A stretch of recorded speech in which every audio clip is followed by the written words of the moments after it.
नमस्कार। 11वीं के छात्रों का स्वागत है। आज बात करते हैं अर्थशास्त्र में पिछला चैप्टर हम जो पढ़ा था आंकड़ों का चित्रीय प्रस्तुतिकरण, उसका दूसरा भाग पढ़ते हैं आज।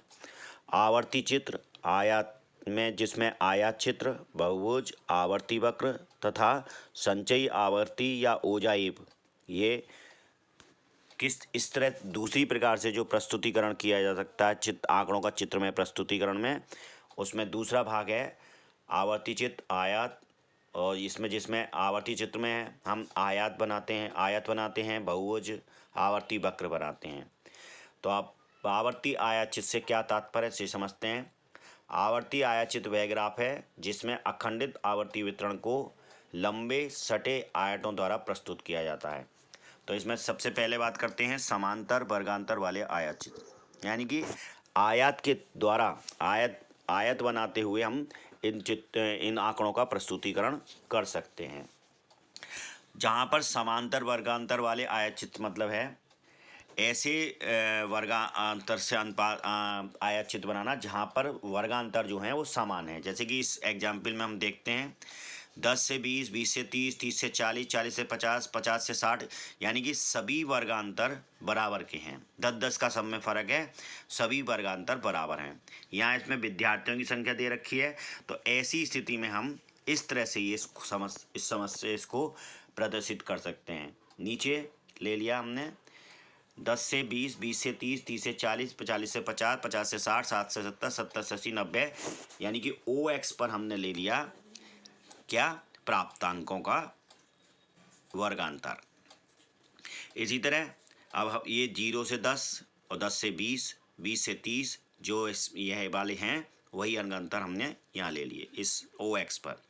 ओ वाई पर हमने ले लिया विद्यार्थियों की कुल संख्या, यानी कि ये कुल अगर हम जोड़ेंगे तो ये कुल संख्या होंगे 70 का, यानी कि 70 तक 0 से लेकर 70 तक हमने ओ वाई एक्सेस बना लिया।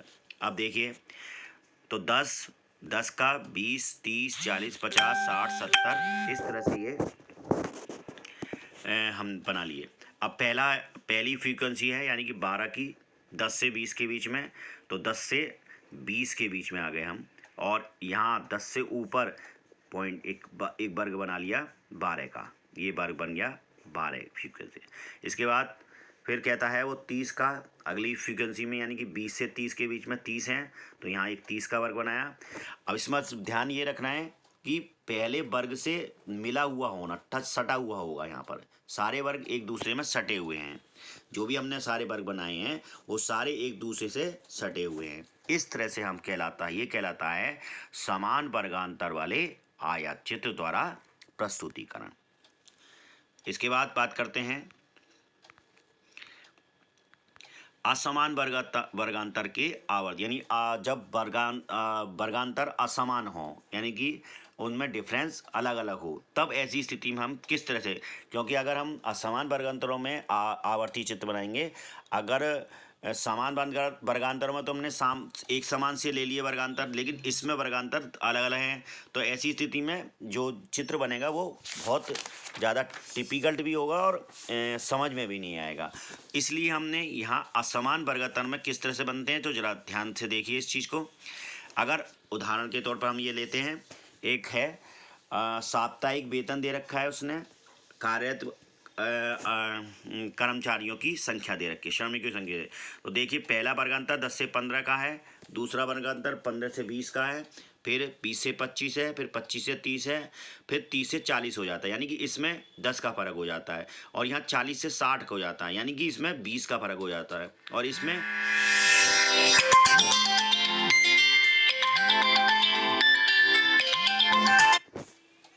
और इसमें 40 से 60 के बीच में, यानी कि 20 का अंतर हो जाता है। ऐसी स्थिति में हमें ध्यान रखना है, अगर इस तरह के वर्गांतर हों तो हमें सबसे पहले एक चीज़ और निकालनी पड़ेगी, समायोजन तत्व और आवर्ती घनत्व।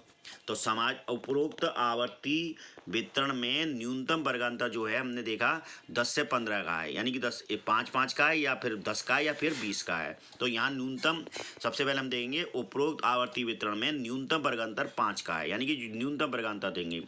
इसलिए रेखाचित्र बनाने का पहले आवर्ती घनत्व फ्रीक्वेंसी डेजिनिटी का गणना करनी चाहिए। उसके बाद आवर्तियों को समायोजन तत्व से भाग देने पर जो संख्या आती है उसे आवर्ती घनत्व कहते हैं। यानी कि आवर्ती घनत्व का मतलब है आवर्ती बटे समायोजन तत्व। अब पहली बात समझते हैं समायोजन तत्व क्या था। आवर्ती तो आपको ये पास है ही, ये सारी आवर्ती हैं, इनको तो आप जानते हो।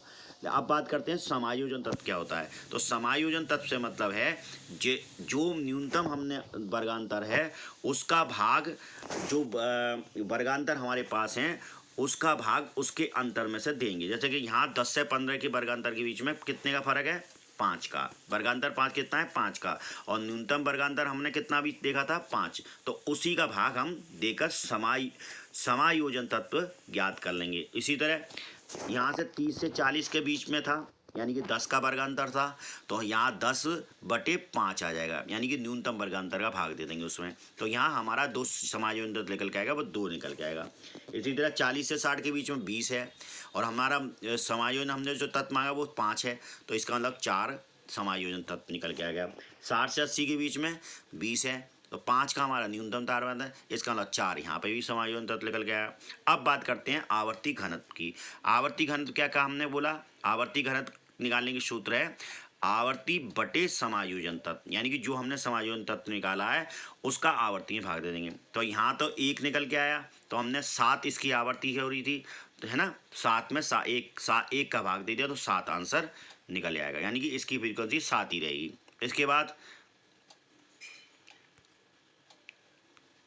इसके बाद बात करते हैं अगली है फ्रीक्वेंसी 19 की, लेकिन समायोजन फिर भी 19/1 19। अब बात करते हैं 30 से 40 वाले फ्रीक्वेंसी की। तो यहाँ हमारा समायोजन निकला था 2, तो हमारी यहाँ की फ्रीक्वेंसी कितनी थी, 12। 12/2 यानी कि 6 निकल के आएगा।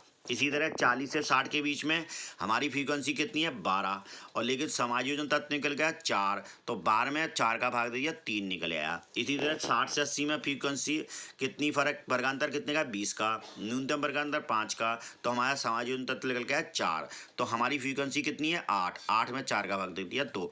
इस तरह से हम पहले आवर्ती घनत्व निकाल लेंगे। इसके बाद बनाएंगे इसका वर्गांतर। आवर्ती किस तरह से देखेंगे, देखो 5 से 10 से इस तरह से ओ व ए ले लिया 70 75 तक। इसमें क्या था, आपने देखा हमारी फ्रीक्वेंसी 5 से, यानी हमने जो न्यूनतम हमारा वर्गांतर था उस हिसाब से ये ओ एक्स पर हमने ले लिया। 5 10 15 20 25 30 35 40, यानी कि हर वर्गांतर 5 के अनुसार ले लिया। अब करते हैं बात इसकी फ्रीक्वेंसी की। तो फ्रीक्वेंसी कहाँ तक ले ली, हमारी फ्रीक्वेंसी थी यहाँ से 2 से शुरू करते हुए 28 तक, ये टोटल 28, मैक्सिमम जो है उसमें 28 है, 27 है, तो हमने यहाँ 28 तक का ये कार्यरत श्रमिक हुई संख्या यहाँ पर ले ली ओ बाई एक्सेस पर। अब बात करते हैं, पहली फ्रीक्वेंसी थी हमारी 7 ले लिया, तो 5 10 से 15 के बीच में कितनी थी, 7, तो 7 आ गई है। इसी तरह 15 से 20 के बीच में थी 19 का वर्ग बना दिया, आयत बना दिया। इसी तरह 20 से 25 के बीच में कितनी थी, 27, तो 27 का वर्ग बन गया। इसके बाद 25 से 30 के बीच में कितनी थी, अब 25 से 30 में हमने क्या करा था, 25 से 30 के बीच में था 25 से 30 के बीच में 15 थी, तो हमने 15 का वर्ग बना दिया। अब बात करते हैं, अब क्योंकि वर्गांतर में फ़र्क आया, यहाँ पर फ़र्क आएगा 30 से 40 तक आया, 40 से हमने, तो इसकी हमने क्या निकाला था, जो हमने आवर्ती घनत्व निकाला था वो 6 निकला था, तो यहाँ 6 निकल आया। लेकिन अगर हम देखते 30 से 40 के बीच में, तो हमारी जो वर्ग बनता वो आयत जो बनता वो अलग बनता, 6 की स्थिति ना बन के कितने का बनता, 12 का बनता, तो 12 यहाँ आके बनता, तो वो थोड़ा कंफ्यूज करता। अब ये बिल्कुल सही बता रहा है 6। ये अब बात करते हैं 40 से 60 के बीच, और 40 से 60 के बीच में आ गए, तो कितनी फ्रीक्वेंसी है यहाँ, 12 थी, और हमने डिवाइड कर ली थी तो 3 आ गई थी, तो 3 का बन गया वर्ग। इसी तरह 60 से 80 के बीच में कितनी फ्रीक्वेंसी थी, 8, और तो हमने उसका समायोजन घनत्व निकाल लिया, आवर्ती घनत्व 2, तो 2 का वर्ग बन गया। इस तरह से ये कहलाता है असमान वर्गों में, अगर असमान वर्गांतर हों तो आवर्ती चित्र इस प्रकार से बनाएंगे। धन्यवाद। नमस्कार।